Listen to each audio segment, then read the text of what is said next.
একজন যদি আরেকজনের জন্য দোয়া করে, এই জন্য আপনার সর্বপ্রথম তার লাভ।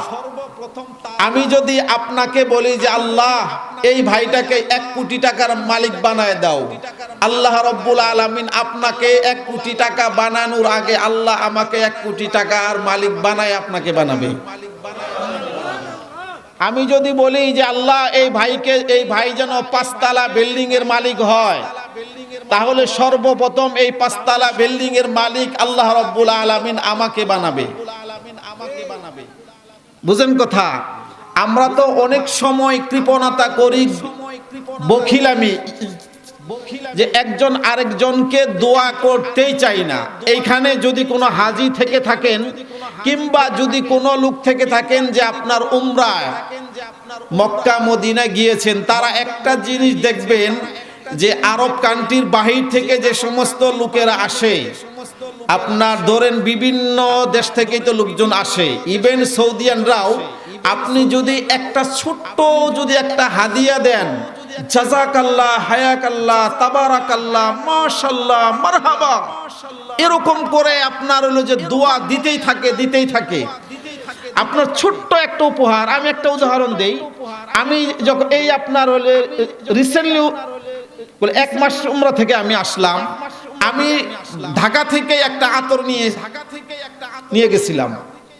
এই আতরটা আপনার এই আতরটাই আমি এই আতরটা নিয়ে গেলাম। নিয়ে যাওয়ার পরে নামাজের আগ মুহূর্তে যখন আজান হয়ে গেল, আজানের কাতারবন্দি হয়ে মুসল্লিরা নামাজে আপনার কি অপেক্ষায়, আমি শুধু একটু এই আতরটা লাগাই আপনার হাতে একটু লাগাই দিছি।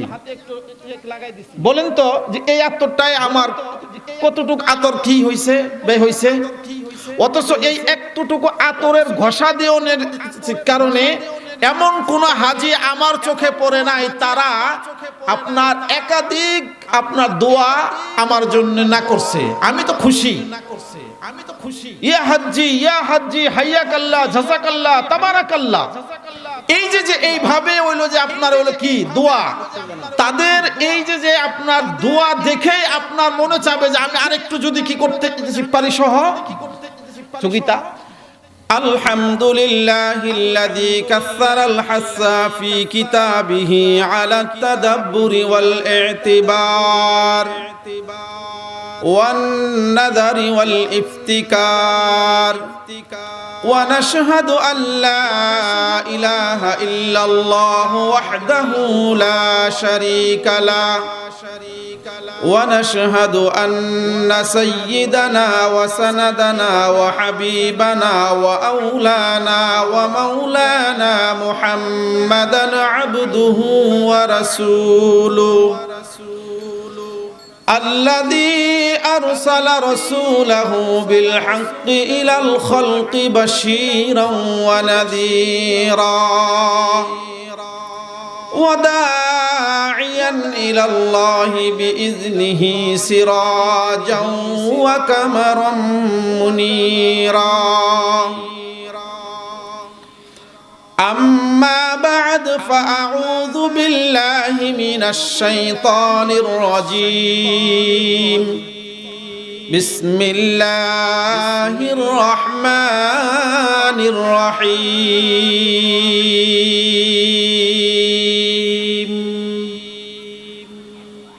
اقرأ باسم ربك الذي خلق خلق الإنسان من علق اقرأ وربك الأكرم الذي علم بالقلم فقد قال رسول الله صلى الله عليه وسلم خيركم من تعلم القرآن وعلمه أو كما قال النبي صلى الله عليه وسلم إن الله وملائكته يصلون على النبي يا أيها الذين آمنوا صلوا عليه وسلموا تسليما আল্লাহুম্মা সাল্লি আলা মুহাম্মাদিন ওয়া আলা আলি মুহাম্মাদ কামা সাল্লাইতা আলা ইব্রাহিম ওয়া আলা আলি ইব্রাহিম ইন্নাকা হামিদুম মাজিদ আল্লাহুম্মা বারিক আলা মুহাম্মাদিন ওয়া আলা আলি মুহাম্মাদ কামা বারাকতা আলা ইব্রাহিম ওয়া আলা আলি ইব্রাহিম ইন্নাকা হামিদুম মাজিদ বালাগাল উলা বিকামালিহি কাশাফাদ দুজা বিজামালিহি হাসুনাত জামিউ খিসালিহি সাল্লু আলাইহি ওয়া আলিহি। আজ থেকে বহু বছর আগে, আজ থেকে বহু বছর আগে এই দুনিয়ার বুকে ইসলাম নাম ছিল না কোথাও কোনো মানুষের মুখে, ঠিক কিনা? মন্দিরে সব বাজিত ঘন্টা, ছিল না আজান ধ্বনি। সায়াদার জগতে এসেছিলে তুমি, সাধক রব্বানী। মানুষের কুলে মানুষ রূপে জন্ম নিয়া মানুষের অন্তর করিলা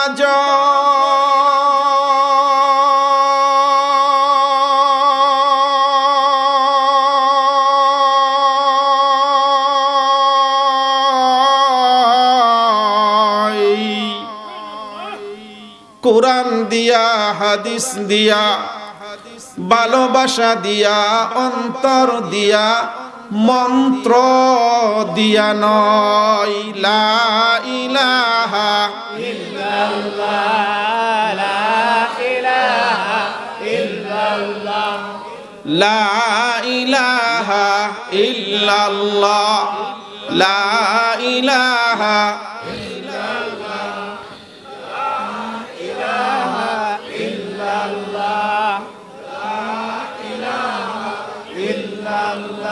মৃত্যুকে বরণ করে গাইতো যারা জীবনের জয়গান, দিনের খাতিরে জরুয়া কাতরে সর্বস্ব করিত দান।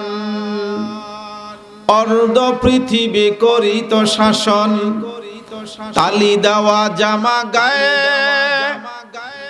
আটার বস্তা পিঠে করে নিয়া সে দিত দুস্থ মায়ে। আজ কোথায় গেল মানব দরদি তৌহিদি সন্তান?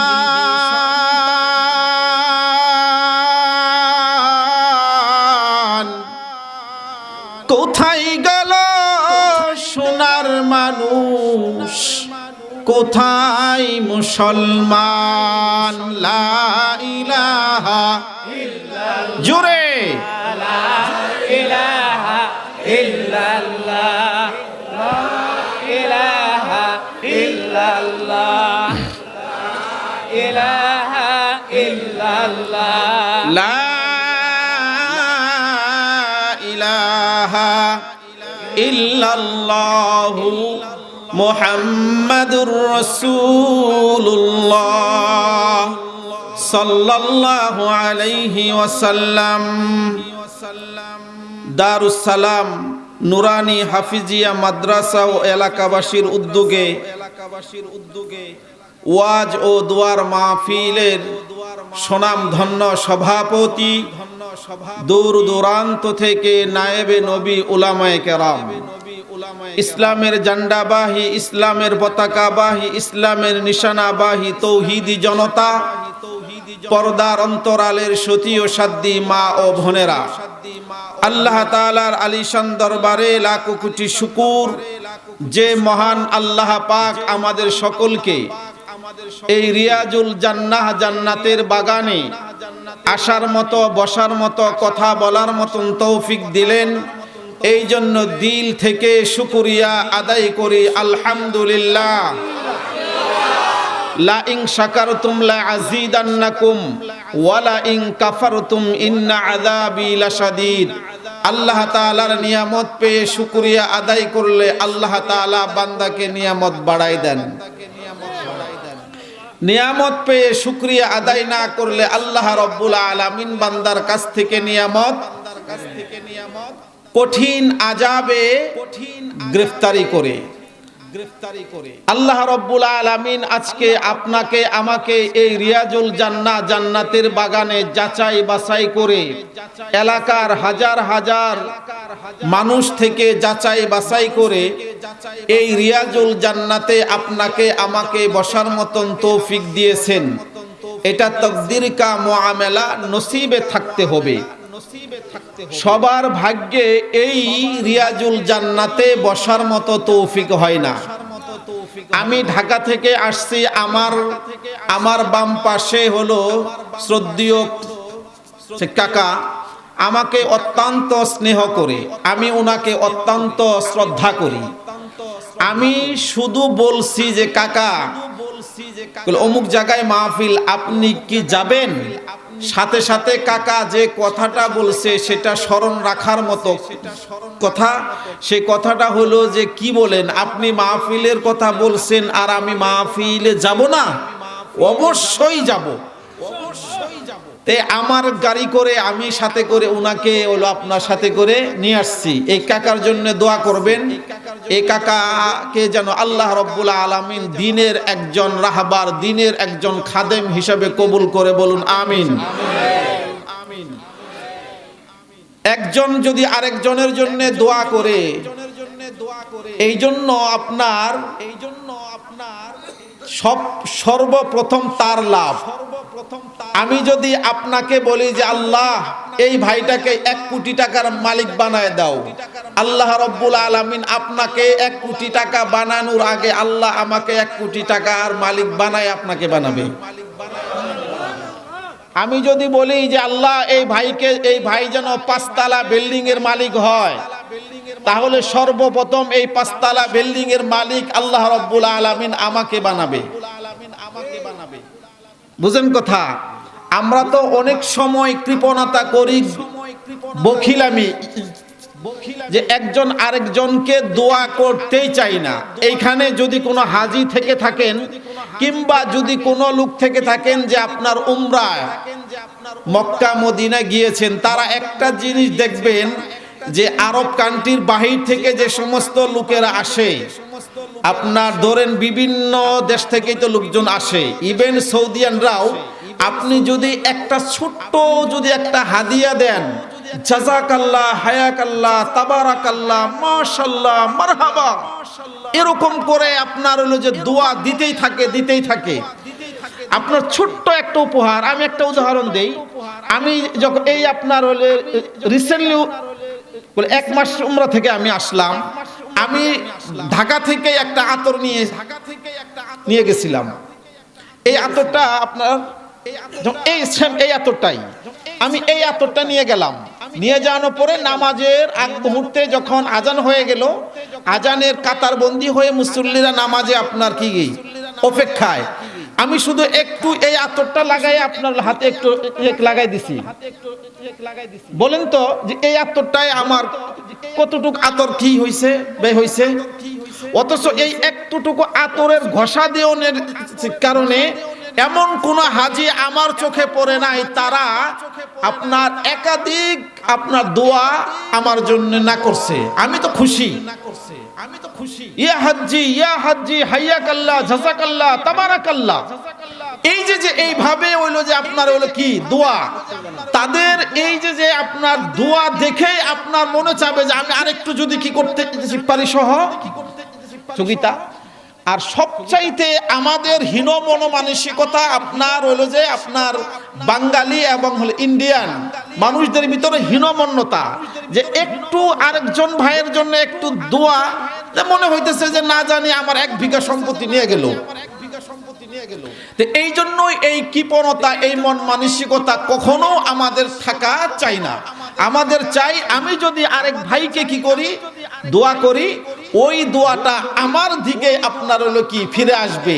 আপনি যখন একটা ফুটবলকে যখন আপনি কিক মারবেন, ওয়ালের সাথে লাগার সাথে সাথে আপনার দিকে ফিরে আসে। দোয়াটা সেম ফুটবলের মতোই, আপনি যখন মারবেন তখন পুনরায় আপনার দিকে আপনার হলো যে কি আসবে, ফিরে আসবে। তো এই জন্যই একে অপরকে বেশি বেশি কি করব, আমরা দোয়া করব। একে অপরকে যখন আপনি বেশি দোয়া করবেন, একজন ভাই আরেকজন ভাইকে যখন মূল্যায়ন দিবেন, ভালো মনে করবেন, অটোমেটিকলি তার ভিতর থেকে আপনার প্রতি আলাদা স্নেহপ্রীতি, একটা মোহাব্বত, ভালোবাসা অটোমেটিকলি আপনার কি চলে আসবে। সম্মানিত উপস্থিতি, একটা বালক, ছোট্ট একটা বালক, এই বালকের বাবা মারা গেল। এখন বুঝেন, একজন ফ্যামিলির একটা বাবা যদি যখন মারা যায়, এই পৃথিবীতে বাবা হারার আঘাত তো তারাই বুঝবে যাদের বাবা নাই। আর যাদের বাবা আছে তারা কিন্তু বাবা হারার বেদনা কি বুঝবে না। হতে পারে বাবা আপনার হলো যে কি দিনমজুর, হতে পারে মানুষের আপনার হলো যে বাড়িতে বাবা কাজ করে খায়, হতে পারে বাবা রিক্সা চালায়, হতে পারে বাবা ভ্যান গাড়ি চালায়, হতে পারে বাবা ড্রাইভার, কিন্তু হতে পারে বাবা কামাই করতে পারে না, হতে পারে বাবা পুঙ্গু। ওই পুঙ্গু বাবার কদর মানুষ তখন বুঝে যখন ওই বাবা নামক বৃক্ষটা, বট বৃক্ষটা যখন দুনিয়া থেকে বিদায় নেয়। আমাদের ভিতরে কি এমন লোক আছে না যাদের বাবা হলো যে কি প্যারালাইসিসের রোগী ছিল? এখন যে ঘরের ভিতরে একজন প্যারালাইসিসের রোগী আছে, পুরা ঘরটাই কিন্তু আপনার হলো যে কি সবাই রোগী হয়ে যায়, এরকম একটা ভাব। কিন্তু অনেক সময় দেখা যায় যে একটা প্যারালাইসিসের রোগীকে সেবা দিতে দিতে দিতে দিতে এমন একটা সময় হয়ে যায় মানুষের তখন আর এটা আর কি ভালো লাগে না। কিন্তু এই লোকটা যখন দুনিয়ার থেকে বিদায় নিয়ে গেল, তখন নিরিবিলি একটা জায়গায় যে সন্তান এটা রাগের বশবর্তী হয়ে অনেক সময় রাগ হয়ে যাইতো, কিন্তু এই সন্তানটাও একা একা যখন থাকে তখন ভাবে তখন তো আমার খারাপ লাগতো, আর আমার বাবা এই প্যারালাইসিস অবস্থায় যদি আরো 2টা দিন যদি থাকতো তাহলে আজকে আমার বাবাকে আমি দেখতে পাইতাম। কি ওই একটা ছেলে, যে ছেলেটার বাবা দুনিয়া থেকে বিদায় নিয়ে গেল, কিন্তু বিদায় নেওয়ার আগে বাবার বড় ইচ্ছা ছিল যে আমার ছেলে আলেম হবে, আমার ছেলে হাফেজ হবে, আমার ছেলে কোরআনের আলেম হবে। কিন্তু দুনিয়া থেকে বিদায় নিয়ে যাওয়ার কারণে ওই ছেলেকে তো আর মাদ্রাসায় যাওয়া সম্ভব হইল না। কিন্তু মৃত্যুর আগে তার মাকে বলে গেল, বিবি আমি আমার ছেলেকে আমি আলেম বানায় যাইতে পারলাম না, আমার ছেলে আমার জানাজা করাবে এটা আমি পাইলাম না, কিন্তু এই ছেলেটা তোমার কাছে আমি আমানত রেখে গেলাম, তুমি সাধ্য অনুযায়ী চেষ্টা করিও আমার এই ছেলে যেন কি হয়, আলেম হয়, আমার এই ছেলে যেন কবরের পার্শ্বে যাইয়া আমার জন্য কি করে দোয়া করে। মুসলমান ভাইরে আমার কথাগুলা দিল দিয়ে শুনবেন।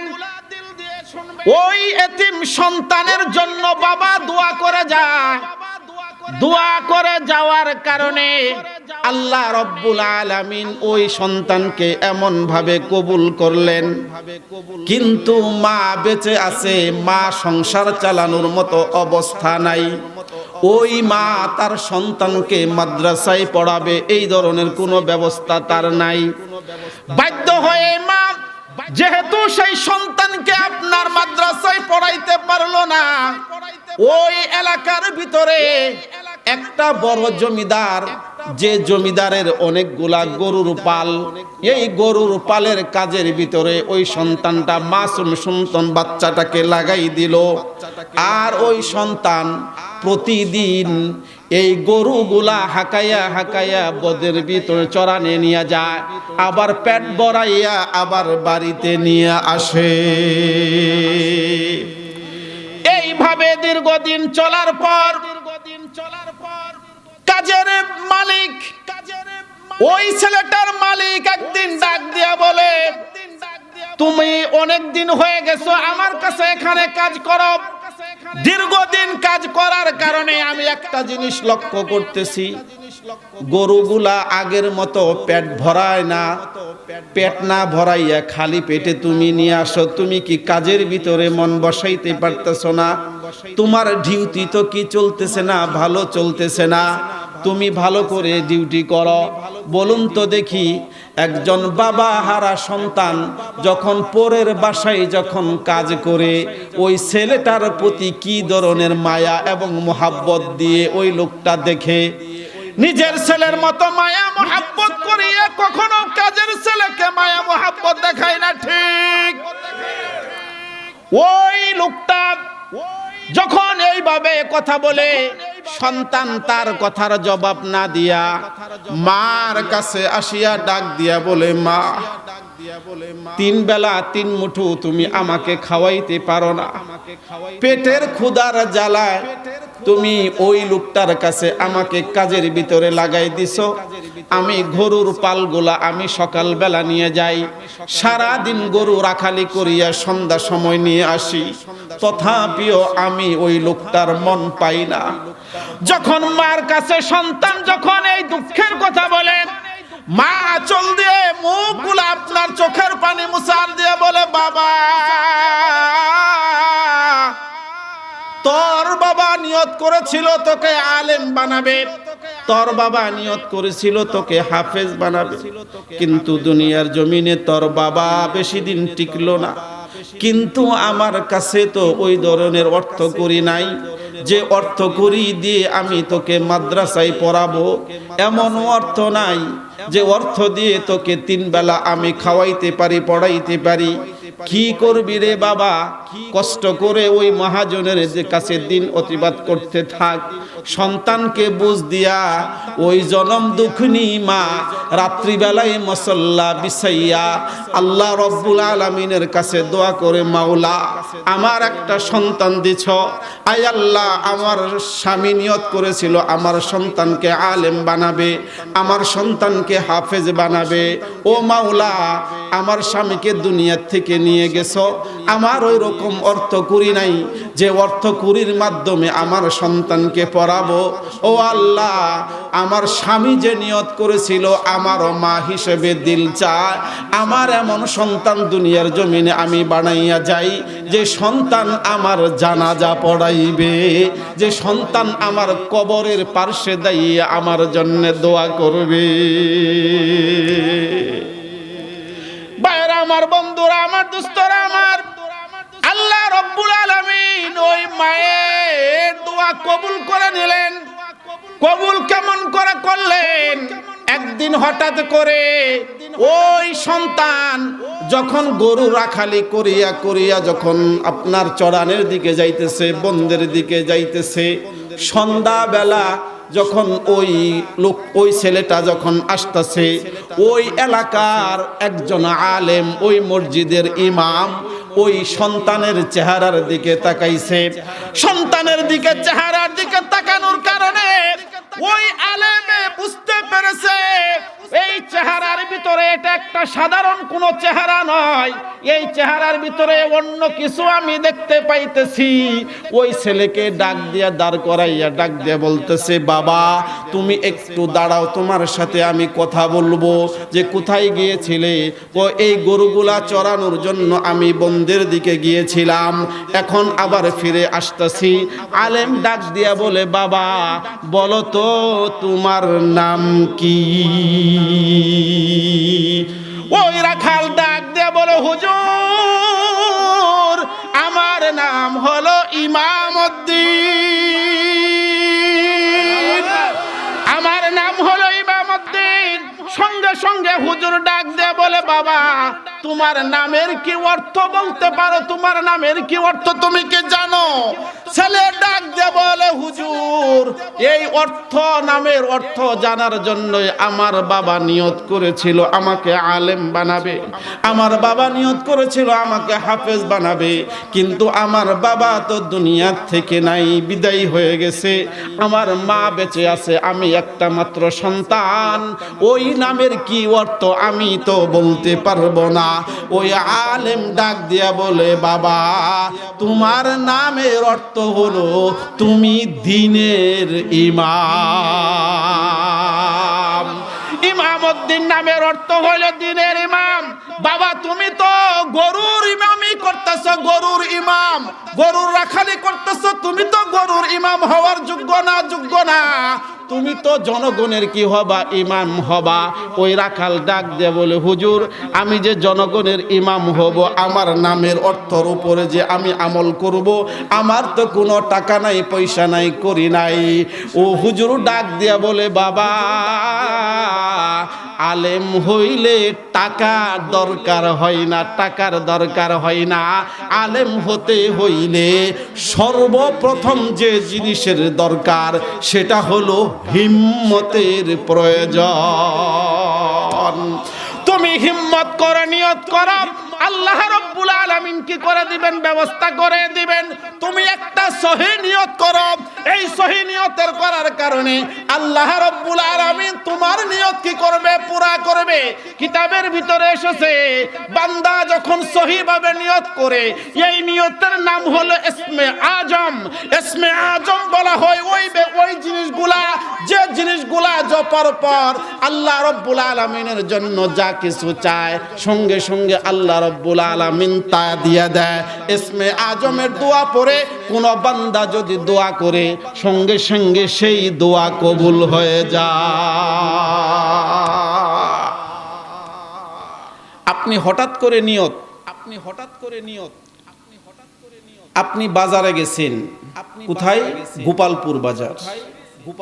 গোপালপুর বাজার থেকে যখন আপনি রাতে আসতেছেন, আসার সময় হঠাৎ করে রাতের 12টার সময় যখন আপনি একা একা আসতেছেন, তখন আপনার মনের ভিতরে যদি এই ধরনেরই থাকে যে 3 রাস্তার মোড়ে আপনার সাদা ঘোড়া দেখা যায়। মুরব্বীদের মুখে শুনছেন এই কথাটা, শুধু শুনছেন, দেখবেন অটোমেটিকলি এই কথাটা মনে হওয়ার সাথে সাথে শরীরের পশম,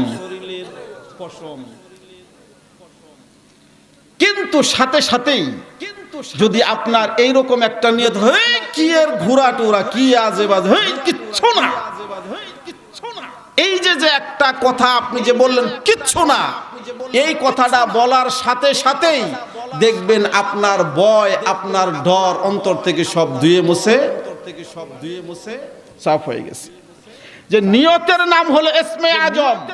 যখন আপনি একটা জিনিসের, যখন আপনি একটা নিয়ত করবেন, আর নিয়ত করার সাথে সাথেই যদি নিয়তটা যদি সহি হয়, তাহলে এই কাজের অর্ধেকেরও বেশি আপনার কি হয়ে গেছে? হাসিল হয়ে গেছে। আর যদি মনে করেন যে করবতে হবে কি হবে না, আমার দিয়ে কি এটা সম্ভব কিনা, আমি আদৌ পারবো কিনা, তাহলে এই খাইছেন। এটা আপনার দ্বারা আপনার যে কি সম্ভব নয়। ইসমে আজম কাকে বলে? ইসমে আজম বলে ওই জিনিসের নাম যে ইসমে আজম পরে দোয়া করলে দোয়া কবুল হয়। মুফাসসিরিনে কোরআন লিখেছেন ইসমে আজম হলো নিয়তের নাম। সহি নিয়তের নাম ইসমে আজম। এই আলোচনা একজন হুজুর যখন আল্লাহওয়ালা বুজুর্গ যখন এই ওয়াজটা করলো, করার পর উনার একজন মুরিদ খাস খাদেম ডাক দিয়া বলে, হুজুর আপনি আমাকে ইসমে আজম শিক্ষা দেন। হুজুর ডাক দিয়া বলে, বাবা তোমার ইসমে আজম শিক্ষা করার মতো সময় এখনো হয় নাই।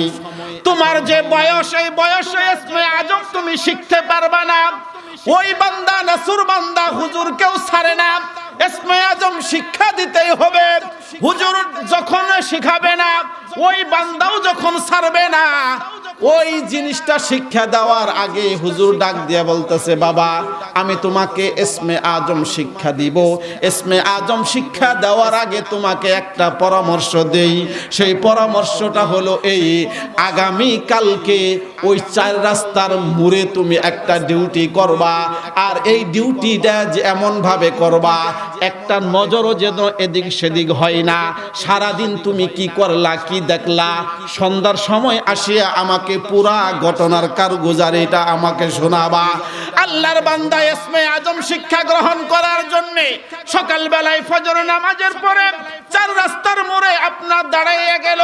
কোন দিক দিয়ে কি ঘটনা হচ্ছে সব আপনার কি করলো, ট্যাপরা কোটারের মতো আপনার দিলের ভিতরে আপনার গেঁথে নিল। সন্ধ্যা যখন হয়ে গেল, ওই বান্দা ওই হুজুরের কাছে যখন শরণাপন্ন হইল, হুজুর ডাক দিয়া বলে, বাবা তুমি সারা দিন কি দেখছো তুমি আমাকে আজকে বলো। ওই আল্লাহর বান্দা ডাক দিয়ে বলে, হুজুর সারাদিন আমি এটা দেখলাম, ওইটা দেখলাম, এটা করলাম, ওইটা করলাম, সব কিছু দেখলাম। এত কিছু দেখার পর কিন্তু একটা জিনিস সবচাইতে আমার খারাপ লেগেছে, আমার মনে কষ্ট লেগেছে। সে কষ্টটা হলো কি বাবা বলো তো দেখি, তোমার কেন কষ্ট লাগলো? কষ্ট লাগলো এইটাই, বারসরা হুলাকুড়ি ওই দিক থেকে আপনার কাঠবন থেকে একটা বৃদ্ধ লোক মাথায় লাকড়ি সারাদিন কাঠ কাটিয়া বাজারে বিক্রি করার জন্য কাঠ কাটিয়া যখন এই 4 রাস্তার মোড়ে যখন নিয়ে আসতেছে, একজন অথব্য বুড়া থরথর করে কাঁপতেছিল। এমন তার বোঝার মাথায় ভিতরে এমন লাকড়ির বোঝা, যে লাকড়িগুলা তার বহন করতে কষ্ট হয়। এই কষ্টটা দেখিয়া একটা যুবককে আমি দেখতে পাইলাম, ওই বৃদ্ধ লোকের লাকড়িগুলা ছিনাইয়া নিল। ছিনাইয়া নেওয়ার পর কি দেখলা? শুধু ছিনাই নাই, ওই লোকটার গায়ে পর্যন্ত থাপ্পড় মেরেছে। বাবা তুমি যখন থাপ্পড় মারছে তখন তোমার কেমন লাগছে? তখন ওই ছাত্র ডাক দিয়ে বলে, হুজুর আমি তো আপনাকে বলেছিলাম আপনি আমাকে ইসমে আজম শিক্ষা দেন। আজকে যদি আপনি বাড়ির দিকে রাস্তার দিকে চলে গেছে, কিন্তু ওই যুবকের সঙ্গে এই বৃদ্ধ লোকটা কিছুই বলে নাই। সঙ্গে সঙ্গে আল্লাহওয়ালা ডাক দিয়ে বলে, বাবা দীর্ঘদিন যাবত তুমি আমার কাছে ইসমে আজম শিখতে চাও, আমি যে তোমাকে আমি কেন ইসমে আজম শিক্ষা দেই না, তার রেজাল্ট হলো তুমি কি জানো?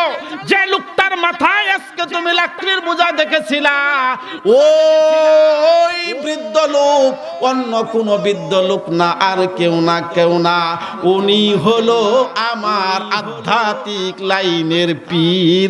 উনির কাছে আমি মুরিদ হয়েছি, আর উনার কাছে আমি ইসমে আজম শিখেছি। ইসমে আজম আমি ওর কাছ থেকে আমি শিক্ষা গ্রহণ করেছি। ওই বাবা তুমি যার গায়ে আঘাত করেছে ওই লোকটা কিন্তু ঠিকই ইসমে আজম জানে। ইসমে আজম জানা সত্ত্বেও ওই লোকটা কিন্তু ওই যুবকের গায়ে প্রহার করে নাই, গালি দেয় নাই, মন্দ দেয় নাই। ও বাবা ও দুস্থ বুজুর্গ, বলতেছিলাম ইসমে আজম হলো নিয়তের নাম। কিসের নাম? কিসের নাম? কি নিয়ত? সহি নিয়ত। কি নিয়ত? সহি নিয়ত। ইমামউদ্দিনকে ডাক দিয়ে বলে, বাবা তোমার নাম হলো ইমামউদ্দিন, তুমি গরুর ইমাম হতে পারো পারো না, তুমি হবা জনগণের ইমাম। আজকে যদি তুমি একটা সহিহ নিয়ত করো আর এই সহিহ নিয়তের সময় যদি তুমি ইস্তেকামাত থাকো, অবশ্যই আল্লাহ রাব্বুল আলামিন কবুল করবে। তাহলে হুজুর আমার কি করতে হবে?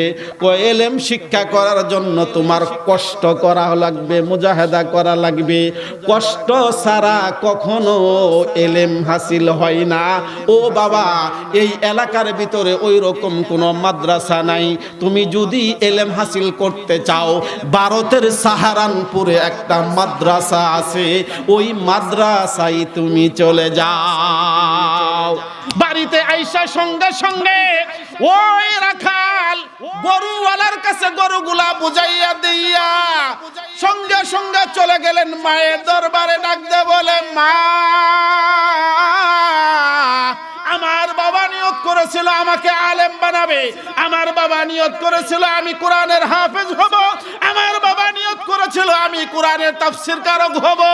ও মা, রাস্তার ভিতরে অমুক মসজিদের ইমাম আমাকে বলে দিয়েছে আমি ইমাম উদ্দিন, আমি জনগণের ইমাম যদি হতে চাই তাহলে আমার নাকি কষ্ট করতে হবে। ও মা, তুমি আমাকে বিদায় দাও, ও মা, তুমি আমাকে ছেড়ে দাও, আমার জন্য তুমি দোয়া করো। আমি সাহারানপুরে, ভারতে সাহারানপুরে মাদ্রাসায় আছে, এই আমি মাদ্রাসার ভিতরে যাইতে চাই। মা ডাক দিয়া বলে, বাবা,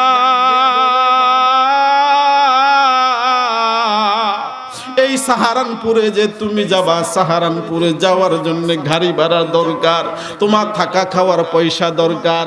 আমার কাছে তো তোমার গাড়ি ভাড়া দেওয়ার মতোই 1 টাকাও না। মা ডাক দিয়ে বলে, ওরে আল্লাহ, তুমি আমার ছেলের অন্তরের ভিতরে কোরআন শিক্ষার জজবা পয়দা করে দিয়েছ, তুমি আমার সন্তানের ভিতরে কোরআন হাদিস শিক্ষার জজবা পয়দা করে দিয়েছ। এখন আমি স্বামীহারা এমন বিধবা, আমি এমন একজন মা যে মার কাছে কোনো টাকা নাই, অর্থ নাই, করে নাই। আমি সন্তানকে কি দিয়ে বিদায় করব? আমার সন্তানকেও তো আমি ধরে রাখতে পারবো না। আমার সন্তানের কলিজায় এমন আগুন জ্বলে যে আগুন নিবানোর কারণে আমি কোনো উপায় খুঁজে পাইতেছি না। মা ডাক দেয়া বলে, বাবা, আমার সংসারের জন্য আমার কাছে 1 টাকা 1টা পয়সা আছে। মা আঁচলের ভিতর থেকে ওই 1টা টাকা ইমাম উদ্দিনের হাতে দিয়ে দেয়।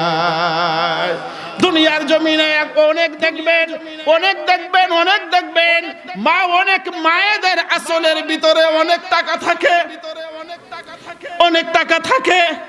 আমার মা দুনিয়াতে বেঁচে নাই, আমার কিন্তু এতটুকু মনে আছে, অনেক টাকা আমি আমার আঁচলের ভিতর থেকে আমি খুলিয়া, মা এমনও টাকা নিয়েছি মা জানতেও পারে নাই, আঁচলের টাকা আমি খুলে নিয়ে আমি মজা খেয়ে ফেলেছি। কিন্তু জনম দুঃখিনী মা, এমন মা ডাক দিয়া বলতেছে, ও ইমাম উদ্দিন, তোমাকে বিদায় দেওয়ার মতো একটি মাত্র টাকা, এই টাকা আমি দিয়ে দিলাম আর তোমার জন্য আমি দোয়া দিলাম। জনম দুঃখিনী মা ইমাম উদ্দিনকে বিদায় দিয়া মুসাল্লা বিছাইয়া, ও মা, ইমাম উদ্দিনের মা মুসাল্লা বিছাইয়া আল্লাহ রাব্বুল আলামিনের কাছে দোয়া করে, ও আমার মাওলা, ইমাম উদ্দিন ইলম শিক্ষা করার জন্য ঘর থেকে বাহির হইল। আমি মা, আমার মন চায় আমার ইমাম উদ্দিনকে আমার পার্শ্বে রাখি, কিন্তু ইমাম উদ্দিন যদি আমার পার্শ্বে থাকে, ইমাম উদ্দিন তো কোরআনের হাফেজ হতে পারবে না, ইমাম উদ্দিন তো আলেম হতে পারবে না। কোরআন শিক্ষার জন্য আমার সন্তান বাহির হয়ে গেল। আমি মা একটা মাত্র টাকা দিলাম, ও আল্লাহ, আমি ইমাম উদ্দিনের জন্য দোয়া করি, আমার ইমাম উদ্দিন যেন কোরআনের হাফেজ হয়ে যায়। আমার আল্লাহ ডাক দে বলে, ও মা, দুনিয়ার জমিনে মুস্তাজাবুদ দাওয়া, তিন ব্যক্তির দোয়া কখনো বিফলে যায় না। এক নম্বরের ভিতরে আছে মা। যদি কোনো মা তার সন্তানের জন্য দোয়া করে, কোনো বাবা যদি সন্তানের জন্য দোয়া করে, আল্লাহ রাসূল বলেন, ও সন্তান, তোমার বাবা যদি তোমার জন্য দোয়া করে, তোমার মা যদি তোমার জন্য দোয়া করে, আল্লাহ রব্বুল আলামিন এই দোয়া কখনো বিফলে দিবে না, বিফলে দিবে না। আল্লাহ আকাশ থেকে ডাক দেয়া বলে, ও ইমামউদ্দিনের মা, তুমি তোমার ইমামউদ্দিনের জন্য কি করো? দোয়া করো। আমি আল্লাহ রব্বুল আলামিন তোমার দোয়া কবুল করে নিলাম।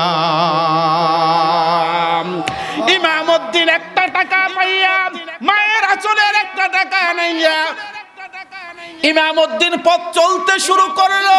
পথ চলতে চলতে অনেক দূর যাওয়ার পর এমন একটা জায়গার ভিতরে চলে গেল, যে জায়গার ভিতরে আপনার রাত্রিবেলায় সে হাঁটবে কিভাবে? একটা মসজিদে নামাজ পড়লো।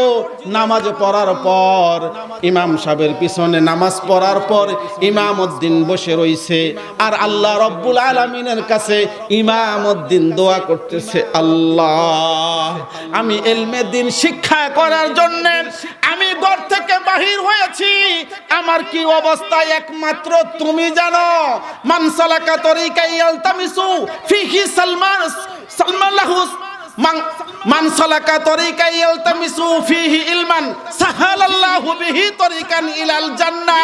আল্লাহ রাসূল বলেছেন, যদি কোনো বান্দা দ্বীনি ইলম শিক্ষা করার জন্য যদি রাস্তা বাহির হয়, আল্লাহ রব্বুল আলামিন তার জন্য রাস্তা সহজ করিয়া দেয়, তার জন্য রহমতের দরওয়াজা খুলিয়া দেয়। ইমামউদ্দিন একটা মসজিদের ভিতরে দোয়া করলো। ইমাম সাহেব ইমামউদ্দিনের দিকে লক্ষ্য করলো। লক্ষ্য শুধু ওই হুজুরি করলো না, ওই মসজিদের যে মুতওয়াল্লি, ওই ইমামউদ্দিনকে ডাক দিয়া বলে, বাবা, তোমার বাড়ি কোথায়? ও আমার বাড়ি হলো বহুদূর। তুমি কোথায় যাচ্ছ? ও আমি যাচ্ছি ভারতে সাহারানপুরে। ভারতে সাহারানপুরে যাচ্ছ? কেন যাচ্ছ বাবা? আমি আমার বাবা নিয়োগ করেছিল আলেম বানাবে, আমি আলেম হওয়ার জন্য ইলমে দ্বীন শিক্ষা করার জন্য যাচ্ছি। ও ভাই, আমার মাও নাই, আমার বাবাও নাই, কিন্তু আমার তো ইলম শিক্ষা করাই লাগবে, তাই আমি সাহারানপুরের দিকে রওনা করেছি। ওই মুতওয়াল্লি ডাক দেয়া বলে, বাবা, তোমার পকেটে কোনো টাকা আছে কিনা? ওই সাহারানপুরে যাইতে হইলে লঞ্চ ভাড়া দিয়া যাইতে হবে, সাগর পারি হইতে হবে, ট্রেন দিয়া যাইতে হবে, তোমার কাছে কি কোনো টাকা আছে কিনা? না, আমার কাছে তো কোনো টাকা নাই, রাত্রে বেলায় কোথায় আমি অবস্থান করব এও আমি জানি না। ওই মুতওয়াল্লি ডাক দেয়া বলে, বাবা, তুমি কিছু যদি মনে না করো, আজকের রাত্রিতে তুমি কি আমার মেহমান হবা কিনা? ইমামউদ্দিন ডাক দেয়া বলে, বাবা, আপনি যেহেতু আমাকে মেহমান বানাইতে চান, আলহামদুলিল্লাহ, আমি মেহমান হওয়ার জন্য রাজি আছি। ইমামউদ্দিন সঙ্গে সঙ্গে ওই মুতওয়াল্লির সঙ্গে বাড়িতে চলে যায়। মুতওয়াল্লি তাকে একটা জায়গার ভিতরে বসাইয়া ঘরের ভিতরে ঢুকিয়া তার বিবিকে ডাক দিয়ে বলে, বিবি, যে পিঠা কোনোদিনও তুমি বানাও নাই, আজকে তুমি ওই পিঠা বানাবা। যে খাবার কখনো তুমি রান্না করো নাই, আজকে তুমি ওই খাবার রান্না করবা। যত ধরনের তুমি রান্নার ভিতরে যত ধরনের রান্না জানো, সব ধরনের রান্না করবা। ওই বিবি ডাক দেয়া বলে, স্বামী হে আমার, আপনি তো কখনো আমাকে এরকম ভালো রান্না করার কথা বলেন না। ওই মুতওয়াল্লি ডাক দেয়া বলে, বিবি, তুমি জানো না আমার বাড়িতে এমন একজন মেহমান আজকে উপস্থিত হয়েছে, যে মেহমান দ্বীনি ইলম শিক্ষা করার জন্য সাহারানপুরে রওনা করেছে। আমার রাসূল সাল্লাল্লাহু আলাইহি ওয়াসাল্লাম বলেছেন, খায়রুকুম মান তাআল্লামাল কুরআনা ওয়া আল্লামা। ওই ব্যক্তি শ্রেষ্ঠ যে কুরআন শিক্ষা করে এবং অপরকে শিক্ষা দেয়। দুনিয়ার জমিনে তুমি জজ হয়েছো, তুমি শ্রেষ্ঠ না। তুমি ব্যারিস্টার হয়েছো, শ্রেষ্ঠ না। তুমি উকিল হয়েছো, তুমি শ্রেষ্ঠ না। তুমি মেম্বার, তুমি শ্রেষ্ঠ না। তুমি চেয়ারম্যান, তুমি শ্রেষ্ঠ না। তুমি প্রধানমন্ত্রী, তুমি শ্রেষ্ঠ না। রাসূল সাল্লাল্লাহু আলাইহি ওয়াসাল্লাম বললেন, খায়রুকুম মান তাআল্লামাল কুরআনা ওয়া আল্লামা। ওই ব্যক্তি শ্রেষ্ঠ যে কুরআন শিখে এবং অপরকে শিক্ষা দেয়।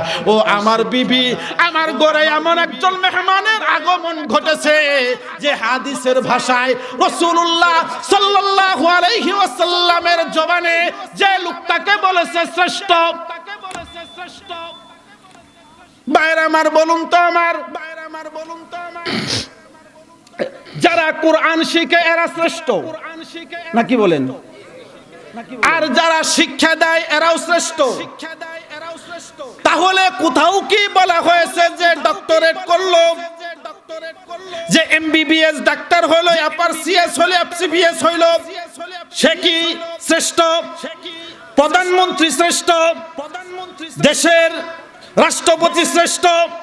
আল্লাহ রাসূল বললেন খায়রুকুম মান তাআল্লামাল কুরআনা ওয়া আল্লামা, ওই ব্যক্তি শ্রেষ্ঠ যে কোরআন শিক্ষা দেয় এবং শিখে। ও ভাই, ও দুস্থ বুজুর্গ, আপনাদের এলাকায় একটা মাদ্রাসা করা হয়েছে, মাদ্রাসার নাম দেওয়া হয়েছে দারুস সালাম। কি বলেন? মাদ্রাসার নাম দেওয়া হয়েছে দারুস সালাম। বক্তাকেও এনেছেন আব্দুস সালাম। মাদ্রাসার নাম হলো দারুস সালাম, বক্তার নাম হইল আব্দুস সালাম। এই বক্তা যে মহল্লায় ইমামের দায়িত্ব পালন করে ওই এলাকার নাম হইল দারুস সালাম। কয়টা মিল? কয়টা? আপনারা ঘুমাইছেন? হ্যাঁ, মাদ্রাসার নাম হইল দারুস সালাম, বক্তার নাম হইল আব্দুস সালাম। এই বক্তা যে এলাকায় ইমামতি করে ওই এলাকার নাম হলো দারুস সালাম। এই দারুস সালাম যে মাদ্রাসার ভিতরে যে শিক্ষকেরা পাঠ্যদান করে আল্লাহ রাসূলের ভাষ্য অনুযায়ী তারা শ্রেষ্ঠ, এবং যারা শিক্ষা গ্রহণ করে তারা শ্রেষ্ঠ।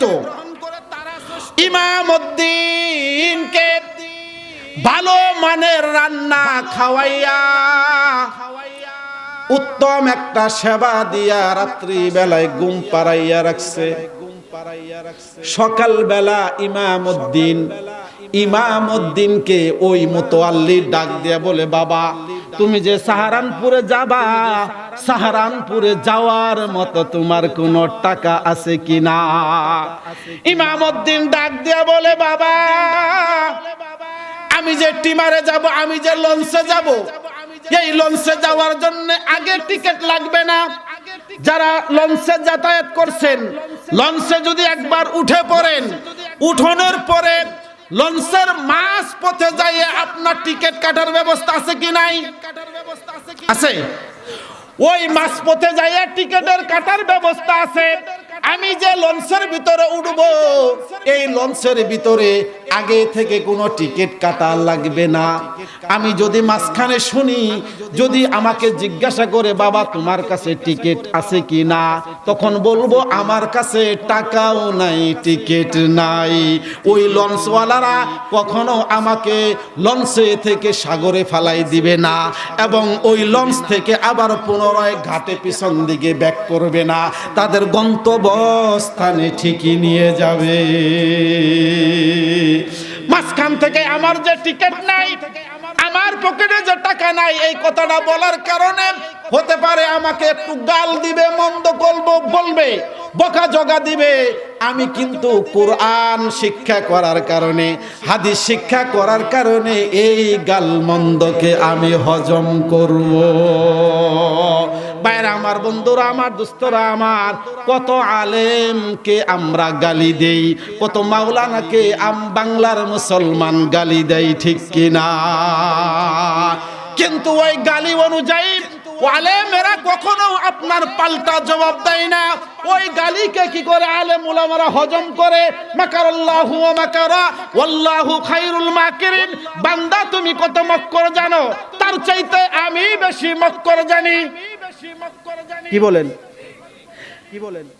হযরত আলী রাদিয়াল্লাহু তাআলা আনহু বলেছেন, ও বান্দা তুমি যদি কারো উপরে যদি জুলুম করো, জুলুম করার কারণে ওই বান্দা যদি চুপ থাকে, তাহলে এই চুপ থাকাটাকে তুমি ভয় করো। আপনাকে যদি কেউ গালি দেয়, আপনাকে যদি কেউ জুলুম করে, এই জুলুমটাকে যদি আপনি চুপ থাকেন, তাহলে এটাকে আপনার ভয় করতে বলেছেন, তার কারণ হইল এই যে লোককে আপনি গালি দিলেন, এই গালি দেওয়াটাকে যদি কি সে চুপ থাকে, তাহলে এই গালির জবাব সে না দিল এই গালির জবাব দিবেন আল্লাহ। এই যে সে চুপ ছিল, এই চুপ থাকার কারণে যে মাওলা আপনাকে দুনিয়ার জমিনে পাঠাইলেন, যে মাওলা আপনাকে দুনিয়ার জমিনে পাঠাইছেন, এই মাওলা কিন্তু আপনাকে গালি দেওয়ার কারণে চুপ নাই। এক আল্লাহর ওলি রাস্তা দিয়ে হেঁটে যাইতেছে, রাস্তা দিয়ে হেঁটে যাওয়ার পরে একটা বকাইটা এলাকার মাস্তান ছেলে তার প্রেমিকাকে হাত ধরিয়া নিয়া হাঁটিয়া পাটিয়া আপনার পিছন দিক থেকে যায়। যখন যাইতেছে যাওয়ানোর সঙ্গে সঙ্গে ওই আল্লাহওয়ালা, এমন এক মজলুম আল্লাহওয়ালা যার ভিতরে দুনিয়ার কোনো মায়া নাই, যার কোনো দুনিয়ার ভিতরে কোনো খেল নাই, এরকম করতে করতে একটা আপনার কাদা মাটির ভিতরে তার পা লেগে